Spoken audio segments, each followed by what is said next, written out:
Hello, welcome to the Beginner's Guide to G Suite. We're covering Google Chrome today. My name is Jessica Brogley. I will be covering the ins and outs and how to get started with Google Chrome. A little bit about myself. I am a teacher of educational technology in the School of Education at the University of Wisconsin-Platteville. I'm also a Google certified trainer and innovator and Street View certified photographer. I am one of the many amazing leaders with Global GEG, as well as the leader of GEG Southwest Wisconsin. So I am in Wisconsin today, and we are under a winter storm warning. We're supposed to get a foot of snow today. I'm so excited. And it's a perfect day to talk about Google Chrome. It is definitely a powerful browser for your consideration. It is my home base for everything. I start every day with Chrome. So today, feel free to ask questions in the chat, and I've got two computer screens set up. So if you're wondering why I'm kind of toggling back and forth, looking between two screens, that's why I'm juggling that. So today I'll try to drop some things in the chat, and feel free to ask questions or share your own tips. But today we'll be covering really just the beginning of how to get started with Chrome, just some very basic information for you to kind of get your handle on just how powerful Google Chrome is. So first, we should probably mention getting Google Chrome. So you can access it. It might be something you need to download. For example, if you've been using Firefox or Internet Explorer for a while, you would go get Chrome via this link. So google.com/Chrome and download it. Okay, so that's the first thing that you would need to do. Now, if you're working in a school district or an office, you probably already have Chrome installed on your machine. So today, we're assuming that you all have Chrome installed. And I'm going to work through this to-do list today, but I'm going to actually demo all of the things on the to-do list. And so we're going to sign into an account, add multiple profiles, look at your settings, kind of think about how we search on the web. If you've been on using the internet long enough, right, it has changed a little bit for Chrome, how we conduct searching from back when, I think back to my early days of using the internet. We will cover opening a new tab versus a window, launching apps, and then exploring something called extensions within the Chrome browser. That is kind of a fantastic benefit of Chrome. So I am going to, I'm going to bump this. I'm going to open a new tab. Okay. So let's first talk about signing into Chrome. So I am going to not sign out. I'm going to go incognito here. All right. So when you download Chrome and you launch it, right, you're going to need to sign in to Chrome. So that would be in the top right-hand corner. You'll click sign in, and then sign in with your credentials, whether that be your work email, your home, or if you're part of an organization or whatever it may be, with that account. And then you'll be officially signed into Chrome. So that's the first thing that you do need to understand, is that Chrome is something you're actually going to want to sign in because you want to save your favorites, your history, your bookmarks, things like that. So as Stephanie said, signing in really is important to do with Chrome. All right, so, and it also transfers. That's the other benefit here, is when you sign into Chrome, if you switch computers or you come back home and you sign into Chrome on your home computer, all of those bookmarks, favorites, histories, etc., come with you. I think back to, and we'll talk more about this in a bit, but back to the early days of the internet, we used to have to export our bookmarks. Well, that, although it's still something you can do, it isn't something most people do if you're a Chrome user, because signing into Chrome allows all of those bookmarks to follow you wherever you go, as long as you're signed in. So I'm going to actually X out of this little piece here. We don't need to stay incognito. All right, so then next on my to-do list, we've talked about how to sign in, but what if you have multiple accounts? So For example, I have my work account. I'm a board member for WINTA, so I have an account there. I have a personal account. Our School of Education has a Google account. I'm juggling many. And I don't want to sign out of my accounts. I really want kind of a nice, easy workflow. I want to be able to toggle between these Google accounts. That is very possible in Chrome. So here's what you do. I'm going to click my little icon here in my Chrome browser, and you'll notice here I've got some Google accounts that I've already signed into. So what I would do is I would click Add and Test. And I'm from Wisconsin, so I'll take that wedge of cheese. And then I now would click Already a Chrome User, Sign In, and then I would sign in with the additional credentials. That would allow me to stack up those different Google accounts and be able to jump back and forth between them all. So I won't actually go through and do that. I just want you to know that that's a wonderful feature that you have available to you. So we've talked about signing into multiple accounts, and to toggle between them, you just simply click your profile icon in the top right-hand corner and select whatever Google account you're looking to jump between. That's a great way to kind of juggle both of, or all the different, I should say, Google accounts you might want to access. For someone that, let's say you're working in the front office of a school district, I could see that you might have your work Google account, but then it could be possible that you're also maintaining the district's YouTube channel under a different school district branded Google account. So you might have to, say, publish a video to the YouTube channel for the district. So you'll need to quickly jump over to that school district branded Google account to publish that video. Something like that would make sense why someone, say, in the front office might have two different Google accounts. We should talk about, and I've left it this way for over a week now so I could show you. Chrome does need to be restarted. So again, if you're working at the front desk or the office, you're in administration, you're probably shutting your computer down every night. But lots of teachers and students, and as evident myself, don't necessarily shut down my machine every night. And I need to give Chrome a chance to update itself. So I've noticed this for a while now, and I left it this way so I could show you. If you ever see in the top corner that it says update, or it might be marked by an orange up arrow, I believe, or down arrow. I don't remember the direction. And so that would signify that your Chrome needs to be updated. And it's really easy to do. You would just simply click that and then click Update Google Chrome. Now, I'm not going to actually do that because who knows? I bet it will kick me out of this. And so you can really avoid all that if you just restart your computer once in a while. Okay, so that is something to watch out for. Examining your settings. Let's go do that. Okay, so I'm going to go to my new tab, and the settings are in the top right-hand corner, the three dots. Okay. All right, so there are several things here we can look at. Let's see, where should I go first? I know in other sessions, folks have talked about incognito window, so I will pass on that one for now. Let's go right down to settings. Okay, and I'm not going to comb through all of these settings. Let's just look at some of them that I think when you're first getting into Chrome that can be very helpful for you to kind of get your arms around. So first of all, we do want to make sure that we are syncing.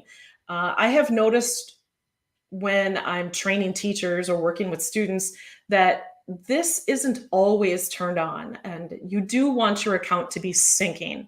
So, maybe there's a time where you wouldn't, but most of the times you would definitely want syncing turned on. So you'd want to make sure that is turned on. If you ever notice that once in a while I'll have a teacher say to me, I know I bookmarked this, and they got back to their classroom and they realized that the bookmark didn't save. Chances are when they saved that first bookmark, they weren't actually syncing to their Google account. So that would definitely be something to check out. I do have teachers kind of take a look at the autofill because I do like the fact that Google is keeping track of data breaches and when passwords may have been compromised. Same thing, I try, if it's my work Google account, I'm very aware to not be saving um, uh, card information into that particular Google profile. I'm more worried about, I'll give you an example. I made a purchase with my boss, purchasing some technology equipment, and accidentally, right, saved the debit card or his credit card to my profile. Now, I deleted it right away, but it got me thinking that that would make me kind of nervous if I could have accidentally made a purchase or just it's something that you want to be aware of as you're saving items into your profile, into your Chrome profile, whether or not you should be doing that, right? So then let's take a look at browsing and security. So this usually comes from your IT staff. If you ever notice that a website isn't functioning properly or it's not displaying content as you expected, uh, you would probably be told to clear your cache or get rid of your cookies or something like that. And you would do that here. So under privacy and security, you would click this and then clear out whatever, I usually would clear all of it and then resume what I was doing to see if that website functioned as I had originally intended. So when your IT staff, you'll fill out a help ticket and ask, this website isn't displaying right, what's wrong? Often you get the response, have you cleared out your cache? Try it and then try it again. Well, this is where you do it. I usually don't adjust my theme, and that's more so from a trainer perspective because I like seeing Chrome exactly how everybody else would see it. So I don't mess around with the theme a lot, but you certainly can go shopping for some different themes to your browser if you like. I do advocate that you turn on the bookmarks bar. So if I turn it off, if you look right here, I've got this amazing bar of folders. If I turn that off, it disappears. Now, some people want that off because they don't use the bookmarks bar and they want that additional digital real estate. I do use the bookmarks bar, so I want mine turned back on. We can obviously adjust if you like a larger font, you can play with these things and see if you like the increased font size. I, at this point, don't mess with that because I have 2 computer screens and I know how to zoom within Chrome. The search engine, you do want to make sure that this is set to the default to Google. The only time I have to check this out would be, it's usually a teacher has accidentally installed a rogue extension into their browser, which I'll explain later. And that rogue extension, it's usually like a coupon hunter or something, renames or sets a different search engine in the background, and to usually Bing, for example. So just make sure it says Google.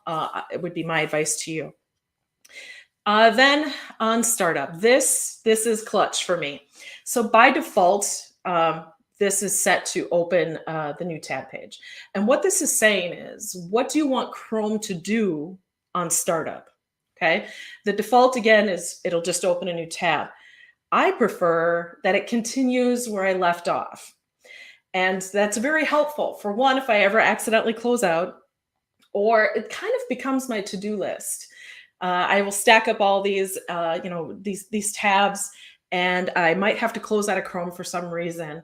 I like the fact that when I open Chrome back up, all of these tabs will start populating. It's very, very handy. Now, some teachers, though, prefer to open a specific set of pages. So every time you open Chrome, these pages will populate.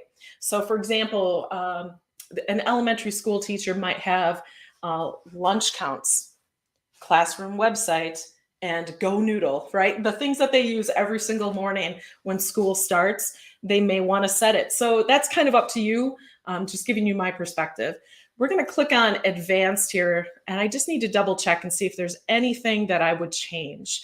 I do not change spell check. I leave my downloads goes to, if I download anything from Chrome, it goes to the actual downloads on my computer. Accessibility I leave. The rest I don't mess with, to be honest. So those are some pretty decent settings, I think, for you to kind of take a look at and just become familiar with. All right, examining searching the web, the Omnibox. All right, so I think back to when, um, remember the Netscape days, if you're old enough. We had to launch the web, but then actually go to a search engine.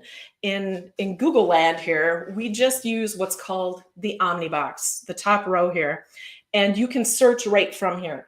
Back in the day, these were two separate things. There was the address bar and then a search bar separately. Now these are one and the same.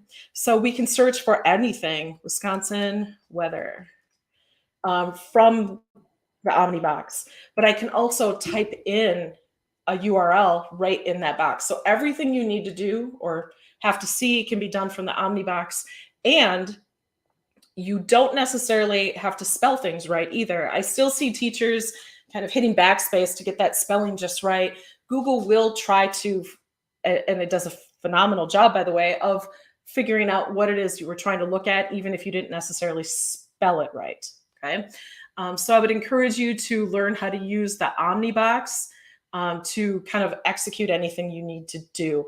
And there are also additional hacks. If you really want to get into powerful searching in Google Chrome, it will calculate math for you as well.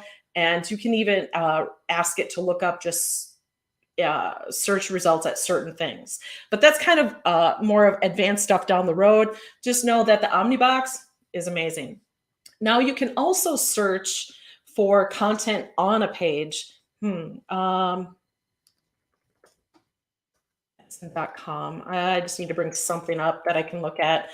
If I have a page and I need to do some searching within this page, and let's say it's really long, like what would some school board meeting, a school board policy. That would be a good example. School board policy is pages and pages of text, but maybe you just need to change one word within that policy, or you need to find that one word or where something is referenced within pages and pages of policy, and it's on the internet. You can click the three dots, click find, or it's also a shortcut key, and just search for it. So lakes. So I can search for lakes, and as you can see, it populates with a color. There it is. So that's searching within Chrome. Okay. So we've gone over signing into your account, adding multiple profiles, examining your settings, searching the web, searching within a page, the concept of new tabs versus new windows. So Chrome functions, well, and other browsers do too, but I love the fact that I can open multiple tabs and I'm still within the same window. And so I can have lots of things kind of stacked up. Now, some teachers, users actually, not necessarily teachers, use this almost as a to-do list. And if I think that I'm concerned I would close out of a tab, I will pin it. So I will right click on the tab and pin it. And that eliminates the X, so I can't close out of this tab, and it does not hog up so much of that digital kind of real estate, as I like to call it, and I'm able to have more tabs if I want. So just know that that is an available feature. I can right click and unpin it. And as you can see here, we can also do other things like moving tabs to groups, which I don't do, but it is possible. You can create groups, like this is for my presentation, and then everything within this group kind of is grouped by color here. That is something that it just isn't something I'm using yet, but I do know a lot of people like using that. Right click again. I can also mute a site. So if I had music playing in the background and I didn't want to close out of the tab, but I also didn't want to turn down my system volume because I needed it for something else, I could certainly just mute a particular site, say Pandora, and then that site would be muted until I unmuted it.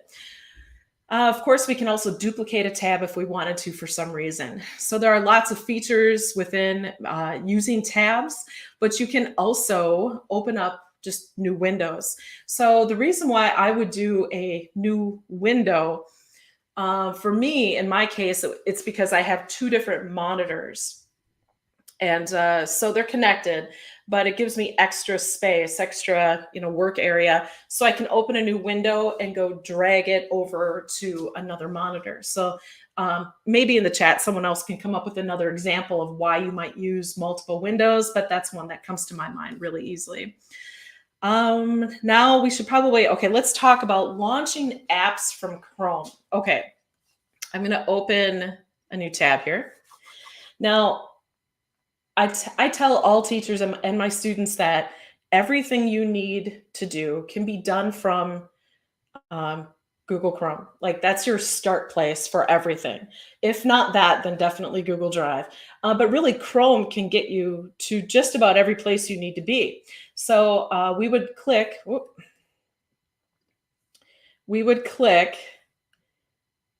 the app launcher, also known as the waffle. And so when we click the app launcher here, that will give us a host of different things we can do. So for example, I can go to Drive right from Chrome. I can open my email or launch Calendar, right? Or jump into a Google Meet. So just keep in mind that you can start every day from Google Chrome.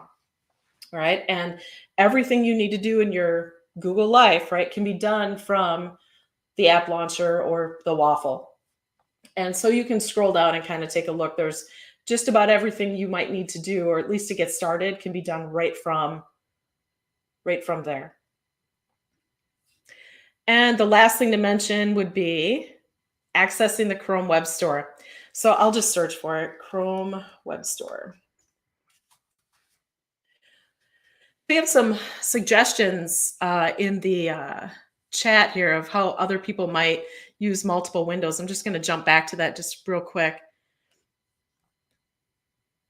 All right, so Patrick, I use multiple windows for different projects. Then if not complete, I bookmark all the open tabs to save progress and jump right back into the project. Nice, that's a great example. Absolutely.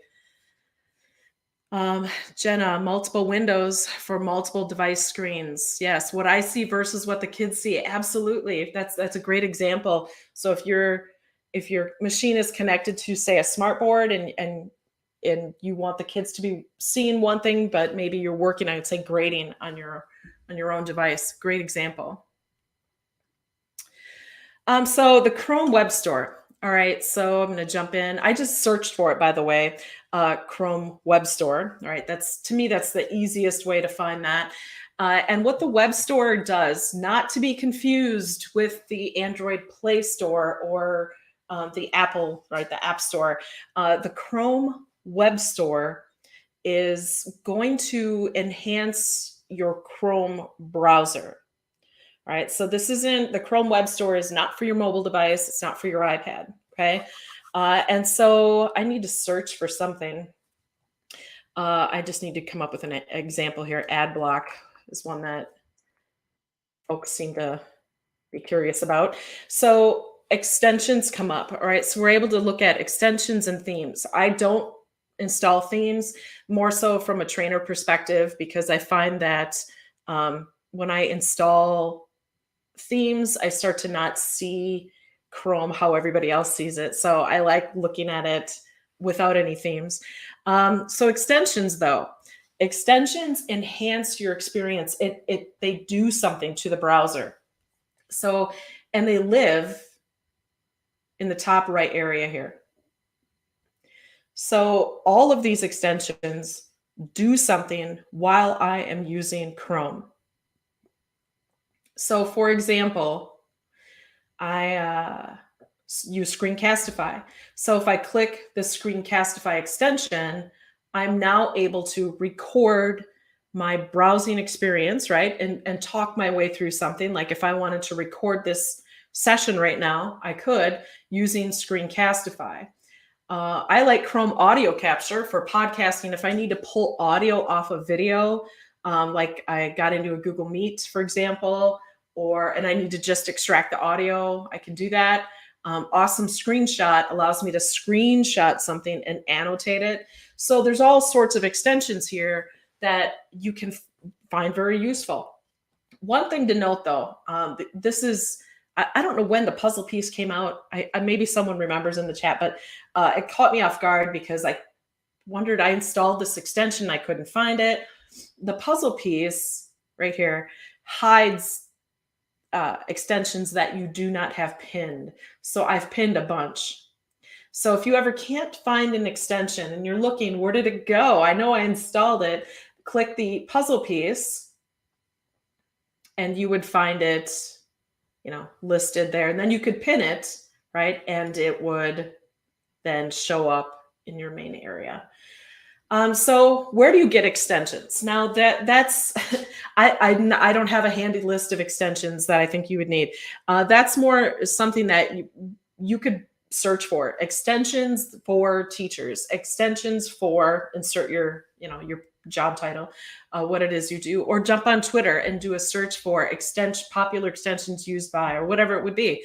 And you'll get a really nice set of extensions that, can enhance the way you use a particular browser. For example, or by the way you use Chrome, I should say. For example, AdBlock blocks all ads on YouTube, right? So I've installed that extension, and then I'm able to have all ads not play. And that's especially helpful for, say, an elementary educator. All right, so extensions. I think I've covered everything already. I wanted to keep this short and sweet. So we've signed into our account, add multiple profiles, examine settings, use the Omnibox today. We've searched within a page, open a new tab, new window. And I see Abbott had also given another good idea with multiple windows, especially when streaming, so that I can see the streaming window as well as what I'm presenting. Absolutely, kind of like today. Let me turn this off. I also forgot, Patrick came up with a really, I have two windows, so I forget about split screening, but our kids with Chromebooks, like my son and daughter both use split screening on their Chromebooks. So it's two separate windows that they have put side by side, so they can still have the dual kind of screen experience. It's a great example, Patrick. And then we talked about, let's see, launching apps from Chrome and accessing the Chrome Web Store. So just kind of looking at my to-do list here, we've gone over the settings. And I think, you can get into this a lot more than what I did, but I think I've given you a pretty good start on how to explore just some basic starter settings in Chrome. And yeah, so if you have questions, what I would encourage you to do is follow me on Twitter. I'm at @Brogley, and be sure to follow more GEG resources. We do have some more videos coming up, so I'm going to paste the beginner's guide into chat for you to consider. And yeah, so be sure to give a subscribe to Global GEG on YouTube and follow us at our website, globalgeg.org, for more upcoming videos. Thanks for your time. I appreciate it. Have a great day.